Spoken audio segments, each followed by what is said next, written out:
Welcome back. In this short video, I'll guide you through the entire bridge mechanic in Path of Exile 2. We'll cover everything you need to know from the very basics, like how to unlock the bridge passive tree and how to develop it, to explain how the mechanic works, how to efficiently run bridges, optimize your profits, and even some tips and tricks that can be useful for advanced players. In short, this is everything I wish I had known when I first started playing Path of Exile 2 and later in the endgame. Let's start with how to unlock the bridge passive tree. You simply need to complete the Twisted Domain and defeat its boss 4 times at all difficulty levels. This means starting with the boss at the normal difficulty level, then progressing to +1 difficulty, +2 and finally +3. The difficulty increases each time you allocate points on the passive tree. The small nodes on the tree each add +1 to the difficulty level. Each time you defeat the boss, it will drop a book. Pick it up, right-click it, and you'll gain 2 points to allocate on the tree. After defeating the boss 4 times at all difficulty levels, you'll have the full 8 points needed to complete the tree. An important note, you cannot skip any stages. For example, even if you add 2 points to the difficulty, you won't skip ahead and get double points. To access the boss, you'll need a Bridgestone, which can be assembled from 300 bridge splinters. You can farm them yourself or simply purchase a Bridgestone using the exchange at Alva. To enter the Twisted Domain, you need to place the Bridgestone into the Realm Gate. This is the circular spot on the map located right next to your starting point on the Atlas. As for the Twisted Domain itself, you'll first need to defeat all the monsters quickly enough to keep the timer from running out. Speed is key here. Once you've cleared the monsters, you can pick up the loot they drop and proceed to the boss fight. Regarding the boss, the normal level and +1 difficulty are relatively easy and can be handled by most reasonably strong builds. However, the +2 and +3 difficulties, the last 2 stages, are significantly harder. As the difficulty increases, the boss gains more attack patterns, higher health and increased damage. If you're not strong enough to defeat the boss at these higher levels, there is no shame in paying for a carry service, which typically costs a few dozen exiles. Some players might criticize this approach, and I understand. It's satisfying to progress on your own for the fun of it, but if you can't manage it, it's worth unlocking those passive points to avoid missing out on value from bridges. Personally, I see it like this. In Path of Exile, you're farming exiles anyway, and you still need to put effort into generating this value, so why not use them to save time and effort? It's a bit like in real life. If you need shoes, you don't make them yourself, you use the money you've earned to buy shoes that someone else has already made for you, but you still had to earn for them. When it comes to the passive tree and the order for unlocking nodes, I believe it's best to start with Crumbling Walls. This node can give you up to 10 additional bridges to your maps, which can significantly boost your profits.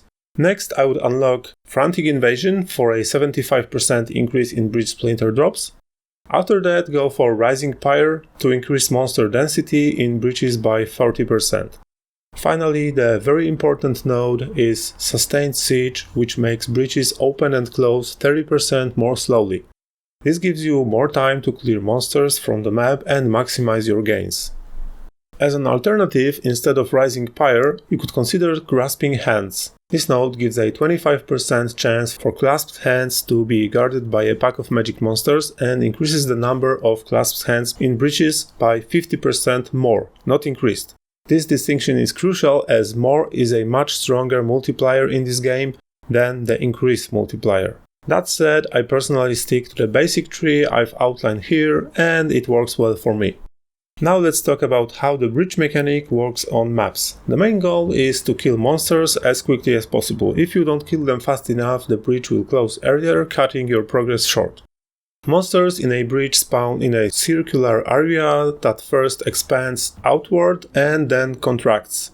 It's important to note that monsters don't spawn evenly across the entire bridge, but mostly along its edges. The optimal strategy is to run around the perimeter of the circle as it spawns, ensuring you clear the monsters efficiently. Inside the bridge you will find clasped hands that contain bridge splinters. In order to open them, you just need to get close to them, you don't need to click them. That said, let's move on to the topic of map layouts. As you know, some maps have terrible layouts for running bridges. On these maps, the monsters spawn is much lower. On maps with open layouts, where there's plenty of space, breaches are much better.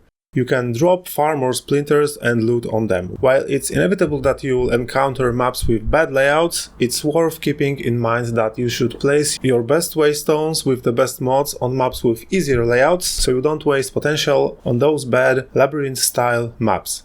In my opinion, these maps should be redesigned to be more playable. And I don't mean adding more monsters to cover the problem, I mean reworking the layouts. Now let's move on to Waystone mods. It's well known that item quantity and item rarity are two very good mods that we should always look for. However, when it comes to breaches, another great mod is increased rare monsters, which boosts the number of rare monsters in the breach as well. This can really boost your drops, so I highly recommend this mod. Ideally, you'd want to combine all three of these mods for maximum effect. If your build is strong enough, I recommend using Triple Distilled Paranoia on these maps, as it will further increase the number of rare monsters. Now a few words about Atlas tablets. Naturally, we want to use Breach Precursor tablets because they allow us to spawn breaches. It's obvious that we aim for tablets that affect as many maps as possible. However, when it comes to mods, I wouldn't focus too much on breach-specific mods. Whether it's additional clasped hands, breach density, or another breach-related mod, the difference is minor and not particularly impactful. Instead, I would prioritize the secondary mods that affect maps, such as increased item quantity, increased item rarity, or increased rare monsters.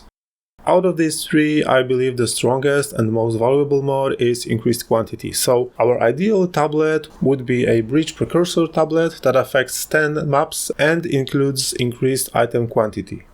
Now let's talk about some build tips. First of all, you'll need a lot of mobility, ideally with a character that moves quickly. Any increase in movement speed and mobility will be a huge advantage. You also need a lot of damage, because even on maps where you're doing well, the sheer number of monsters and the rare monsters after opening a breach can become overwhelming. This is where Headhunter comes in. While it might not be incredibly useful for regular mapping, in a breach it really shines. With the density of rare monsters, Headhunter can significantly boost your damage, increase your projectiles, and improve your movement speed. So if you want to farm breaches effectively, I highly recommend using Headhunter. Now let's discuss more tips for clearing breaches on the map. It's generally a good idea to clear the entire area around the breach before starting, so you know where the paths are and can move efficiently while clearing the breach.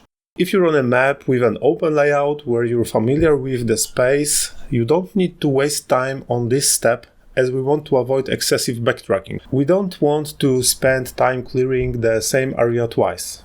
So in some cases you can skip this. However, if you're running maps that have Mirror of Delirium or Deliriousness from Distilled Emotions, like the previously mentioned Distilled Paranoia, I highly recommend clearing the area around the breach, especially any fracturing mirrors.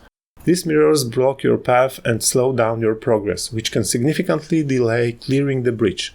So if you're on Delirious maps, make sure to clear the area around the breach before opening it. Now here's a trick that may or may not get patched in the future. In the first part of Path of Exile, the breach would disappear once you left the map. However, in the second part, breaches stay open even after you leave the map, and their timer is paused until you enter the map again. That's why some players have started using this trick. They open a portal at one end of the breach where it will expand the most, and then they open the breach to clear the monsters. Once they see that the breach timer is about 80% of the way through, something you can learn to recognize with experience, they go to the opposite end of the portal, clear all the monsters there, and then close the game, either by quitting or using the Alt F4 shortcut. When they log back into the game and enter the portal, they appear on the opposite side of the breach that they were before, where there are still plenty of monsters left to clear. This allows them to clear everything at once. One more great mod to pair with breaches on the Atlas is Coalesced Corruption, which spawns additional monsters based on how many you defeat on the map close to each other. It works similarly to the Beyond mechanic from Path of Exile 1. Given how many monsters spawn in breaches, This mod synergizes wonderfully, making it an excellent choice. I've talked more about this in one of my previous videos, which is the first part of the Endgame Explained series titled Ultimate Map Crafting and Atlas Strategy for Massive Currency Farming, where I go over even more strategies for crafting and farming maps and juicing the Atlas. Mainly focusing on bridges, but also on how to combine all the synergies. That's it for this video. If you want to learn more, I recommend checking out that earlier episode in the series, where you can learn even more about maximizing your bridge farming. The link is in the description and in the pinned comment. I hope I've covered all the important topics here. If I missed anything, or if you have any interesting ideas for improving bridge farming, feel free to drop a comment, I'd love to hear them. Thanks for watching and see you in the next episodes. Don't forget to subscribe. Take care.